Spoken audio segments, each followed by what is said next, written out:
This week on Jerusalem Dateline, Hamas and Islamic Jihad hold their summer camps, and they don't include swimming and hiking, but shooting and marching. Plus, the UAE brings its embassy to Israel in one more step in the Abraham Accords, and Israeli archaeologists recover a 3,000-year-old inscription with a name from the Bible. All this and more this week on Jerusalem Dateline. Hello and welcome to this edition of Jerusalem Dateline. I'm Chris Mitchell. Summer usually means swimming, boating, and friendship. In one part of the world, the Gaza Strip, this tradition is more like boot camp with a dangerous message. They call them the Pioneers of Liberation and the Sword of Jerusalem summer camps, run by Hamas and Islamic Jihad.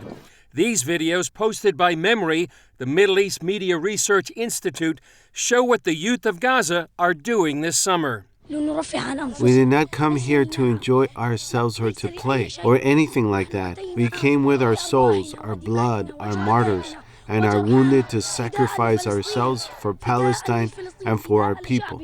This promotional video urges students from primary school, high school, and college to participate. In the camp, target practice involves AK-47s, anti-tank weapons, and video simulations. So that in the next phase, Allah willing, these boys will be able to confront the plundering enemy and disfigure its face in the next war. In May, Hamas and Islamic Jihad called the 11-day war with Israel the Sword of Jerusalem. Their goal, preparing the next generation for the next war. We say to the enemy, these children picked up these weapons, and we train them how to use them, as well as how to take security measures, so that they will follow in the footsteps of their fathers and take up arms, Allah willing. I chose to spend my vacation in the Pioneers of Liberation summer camp in order to continue the path of my father, the martyred commander Walid Shamala Abu Bilal, and in order to strengthen our determination and to liberate Jerusalem, Allah willing. These young men and boys learn anti-Semitism at an early age. We asked Hitler why he left some of you alive. He did so in order to show us how wicked you are. We will come to you from under the ground and hammer fear into your hearts, and above the ground we will tear your bodies apart with our rockets. Scram into the shelters, you mice, you sons of a Jewish woman. MEMRI has been monitoring these summer camps for 10 years. The videos and images from those camps illustrate and reflect the way Hamas is operating and deepening its control. In 10-15 years from now, the kids will be adults or parents and maybe even officials in Gaza and decision makers. So the extremism in Gaza will be even worse. Hamas took over the Gaza Strip 13 years ago in a bloody battle with the Palestinian Authority. So since birth, this generation has been raised only on the values of these terrorist movements. This is, of course, only deepening the crisis there, thwarting any chance for dignified, peaceful life for the kids and for all the residents of Gaza. She feels the international community needs to speak up about these camps. While these kids are in camp, Hamas leader Ismail Haniyeh is visiting nations like Mauritania, pledging to continue the war against Israel. Let me tell you, my brothers and sisters, the sword of Jerusalem will not be sheathed until the blessed Al-Aqsa Mosque is liberated. Given these summer camps, it appears clear the goal is that the battle for Jerusalem will continue into the next generation. While Hamas and Islamic Jihad are preparing the next generation in Gaza for war with Israel, other Middle East countries like the United Arab Emirates are preparing their people for peace with the Jewish people. The UAE took a step into that future by bringing its embassy to Tel Aviv. Israeli President Isaac Herzog and UAE's ambassador to Israel talked about a new partnership and a new Middle East. This embassy will serve not just as a home for diplomats, but a base for our task to continue to build on our new partnership, to seek dialogue, not dispute, to build a new paradigm of peace, and to provide a model for a new collaborative approach to conflict resolution in the Middle East. I'm so delighted to have the opportunity at the beginning of my term as President of the State of Israel to take part in this historic opening of the Embassy of the United Arab Emirates in Israel. The opening of this embassy is an important milestone in our shared journey towards a future of peace, prosperity, and security for the Middle East. U.S. intelligence uncovered a plot by the Iranian regime to kidnap an American citizen for criticizing Iran's strict religious laws for women. Masih Alinejad, an Iranian-born writer and activist living in New York, worked with the FBI after learning of the alleged plot to abduct her from her home in Brooklyn. In an interview with the Associated Press, she vowed to keep speaking out. I give voice to the mothers whose children got killed, got shot in the head, got shot in the chest, got tortured to death in prison. I give voice to those women inside Iran who say no to compulsory hijab, who say that we want to be our true self. If you arrest me, you're going to keep them silent? No. 15 years after the second Israel-Lebanon war, could the two sides be heading for the third war? 15 years ago this summer, Israel and Hezbollah fought the second Lebanon war. A decade and a half later, both Israel and Hezbollah are preparing for the next war. Here's a story we did recently about the danger for a possible third Lebanon war. The border here between Israel and Lebanon is deceptively quiet, but on the other side of this fence lies Hezbollah with more than 100,000 rockets that can hit almost anywhere inside Israel. All of them were brought to Lebanon in order to be launched against Israel one day. Retired Lieutenant Colonel Sarit Zahavi studies the danger of Hezbollah through her research organization, Alma. Hezbollah is the proxy of Iran in the region. It's the most professional proxy of Iran in the region. It's the most equipped, dangerous proxy of Iran in the region. And we are here standing, looking in the eyes of Hezbollah. And the people that are raising their kids just a few feet from us, every morning looking in the eyes of Hezbollah. I'm standing in the village of Hanita here on the Israeli-Lebanese border. Behind me, you can see children playing in this kindergarten, and over here, you can see how close the Lebanese border is. The sense of danger is real and ever present for those living here. In 2006, they lived through a 34-day war, which saw Hezbollah fire nearly 4,000 rockets into Israel. That barrage paralyzed northern Israel, chasing 1 million Israelis to the south, while the rest spent most of that month in bomb shelters. In 2021, the IDF believes Hezbollah is once again considering attacking Israel in what Zahavi describes as days of battle. Days of battle would mean that the people that are living just here, a few feet from us, would not be able to get out of their home because it will be too dangerous. Meaning that their children will hear the sirens every 2 weeks and will have to run for shelter. This is a reality that is unbearable for the people of the north. This is the only active border crossing between Israel and Lebanon. The UN base is just down the road within a no man's land, and I'm standing in an IDF base that keeps constant watch over Hezbollah. Their threat is no joke, and we never underestimate our enemy, but we keep training, we keep practicing, we keep on gathering intelligence and always getting prepared and keeping readiness for the next conflict, for the next fight, making sure we have the upper hand. Lieutenant Dalton describes Hezbollah's military strategy as one of blending in by creating a virtual civilian camouflage. Hezbollah decided to take the step and make all of its establishments in southern Lebanon based on civilian clothing, civilian territory, civilian houses, really blend itself, camouflage itself into the population and keep operating in. So they know to hide, whether it's taking over civilian villages or households and really setting base up over there. But our intelligence is strong enough to understand their work and how they operate and to really pinpoint the location of their bases inside civilian territory. Another hidden weapon in Hezbollah's arsenal is these underground tunnels along the border. CBN News got a rare look into this one that took years to build.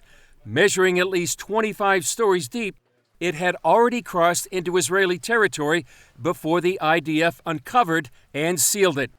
Zahavi's organization identified another weapon by exposing Hezbollah assembling precision-guided missiles inside Beirut. What most Americans, most Christians in the United States, North America, and around the world don't realize is that Lebanon is important to Iran because it is the forward operating base of their most aggressive offensive attack whenever they decide to attack Israel. Middle East expert and author of the Beirut Protocol, Joel Rosenberg warns what might happen as the Biden administration considers re-entering the Iranian nuclear deal. If Israel feared that the Biden administration was going to go down some road of negotiations that was short-sighted, ill-conceived, and dangerous, Israel might have to attack to neutralize those sites. That could trigger Hezbollah. Iran would unleash a barrage, the most devastating missile attack maybe in the history of mankind. They have upwards of, I hear, 150,000 missiles positioned right across that border, all through southern Lebanon. And they would light up the skies, and all the Israel defenses, all the missile defenses we have, would do some good, but it couldn't possibly stop a barrage of thousands and thousands and thousands of missiles coming in every day. Israel's leaders realize those dangers. Some believe the IDF's goal would be to make its next response so massive that the next war with Hezbollah would be known as the last. Up next, we talk with Pastor Ray Bentley about a new book series that discusses current events, prophecy, and the city of Jerusalem. Pastor Ray Bentley of Maranatha Chapel in San Diego, California, partnered with best-selling authors Brock and Bodie Tenney to write a trilogy that mixes current events, Jerusalem, and prophecy in modern-day thrillers. I talked with Pastor Bentley about the trilogy and why he believes prophecy is unfolding before our very eyes. So, Pastor Ray, you and Bodie Tenney have co-authored a trilogy, the Jack Garrison novels, Yes. The Mountain of the Lord, The Threshing Floor, and The Cyrus Mandate. I find it particularly interesting and exciting. I live here in Jerusalem, and I felt like you were taking me into the city itself. So it was a great work. Tell us about the trilogy. By God's amazing grace, I got to meet Bodie and her husband Brock a few years ago. And, I had read their series in the Zion Chronicles and all of their, it's great history, great storytelling. Brock is the researcher and Bodie's the storyteller. Then I got to meet them. And shortly thereafter, I had an idea because they've mostly written, kind of historical fiction novels that have a lot of biblical truth, prophecy in them about the past, either the first century, the rebirth of Israel, 1948, 1967.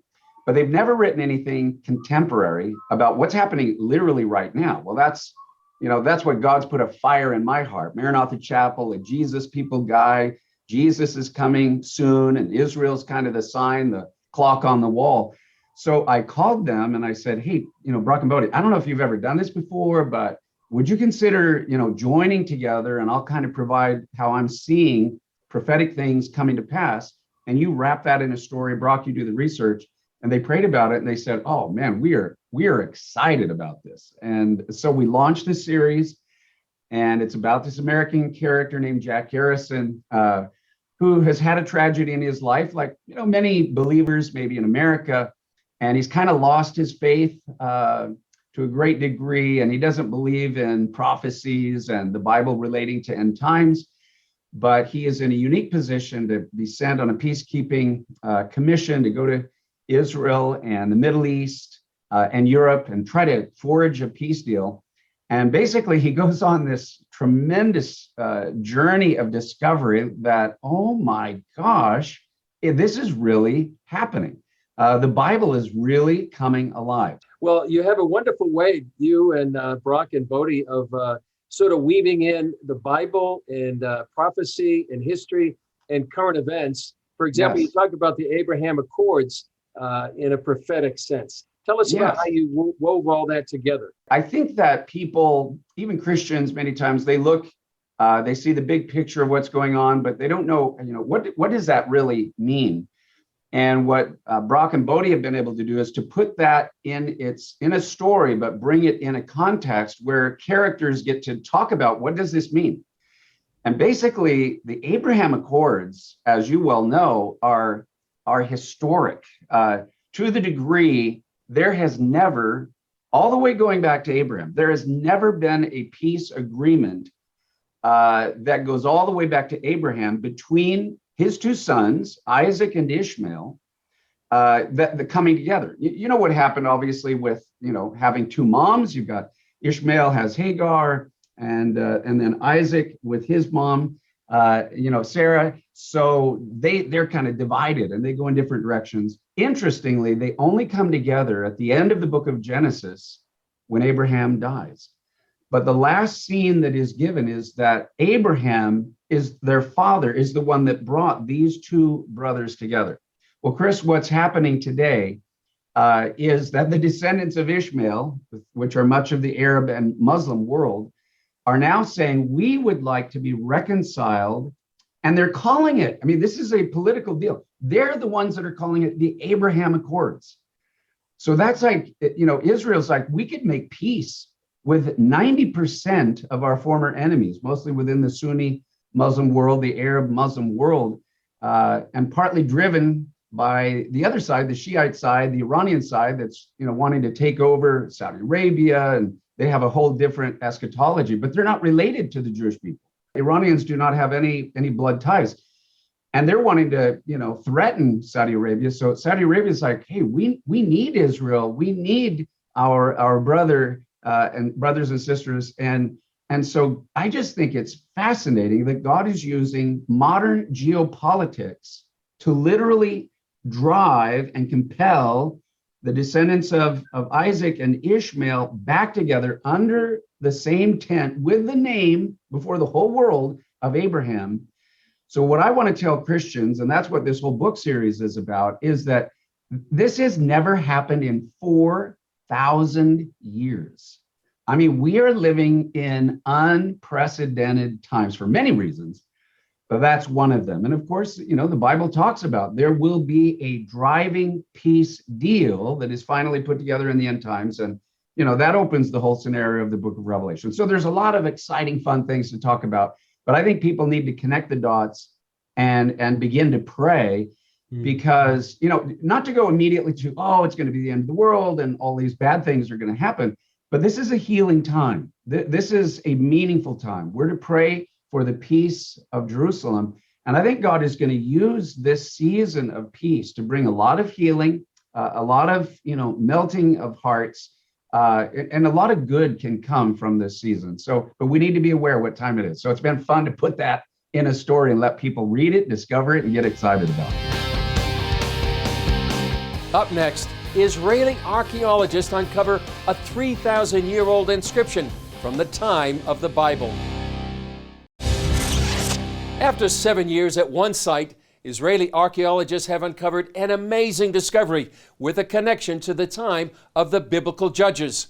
CBN Middle East correspondent Julie Stahl shows us why a 3,000-year-old inscription is getting so much attention. This is Khirbet El Rai in southern Israel, where archaeologists say they found a piece of pottery with a rare inscription. This is the 7th year for this excavation site. This year, archaeologists are talking about finds from the biblical book of Judges. The most exciting discovery is an inscription which is from around 1100 BC, the time of the Judges. We know very little about this period from archaeological point of view, and we don't have any meaningful inscription from this period. Then, they discovered part of a jar handle in a storage pit in the ground. The name Yerubbaal, Jerubbaal in English, was written on it in ink. And this is the first time that we have an inscription from the time of the Judges with a meaning. And in this case, even the same name appears in both on the inscription and in the biblical tradition. Excavation director Professor Yosef Garfinkel says they've found about 100,000 potsherds at the site. But why this is so important? Because it was inked, and we have here 5 letters. We have Yud and Resh and Bet and Ayin and Lamed. And when you read it, you get the name Yerubbaal. Gideon's father Joash calls his son Jerubbaal in the book of Judges because he tore down the altar of Baal and then defeated the Midianites. Archaeologists say the owner likely wrote his name on the small jar. They don't have proof that the inscription refers to Gideon of the Bible, but Garfinkel says it's significant because it highlights the historical connection to the Bible. So it's indications that there were historical memories embedded in the biblical text and passed from generation to generation. Several years ago, Garfinkel told CBN News he believes pottery dating back to King David and other findings point to Khirbet el-Rai as the Philistine town of Ziklag, where David escaped King Saul. This year, about 25 local university students had to replace 100 volunteers kept away due to COVID-19 restrictions. Most are studying archaeology and are happy to be here. It's fun when you go into to the field and then you see, oh, I do know, you know what I mean? You pick up something and you're like, I know what this is. I studied it in class and I know what it is. And they see the biblical connection. Dr. Yossi Garfinkel is doing a great job in actually proving the Bible is actually a historical story and not just mythology. This was meant to be the last season for excavating at the site, but Garfinkel says if they find more artifacts, they may keep digging. Julie Stahl, CBN News, Khirbet el-Rai, Israel. Well, that's one more archaeology story here in Israel that confirms the Bible. Well, that's all for this edition. Thanks for joining us. I'm Chris Mitchell. We'll see you next time on Jerusalem Dateline.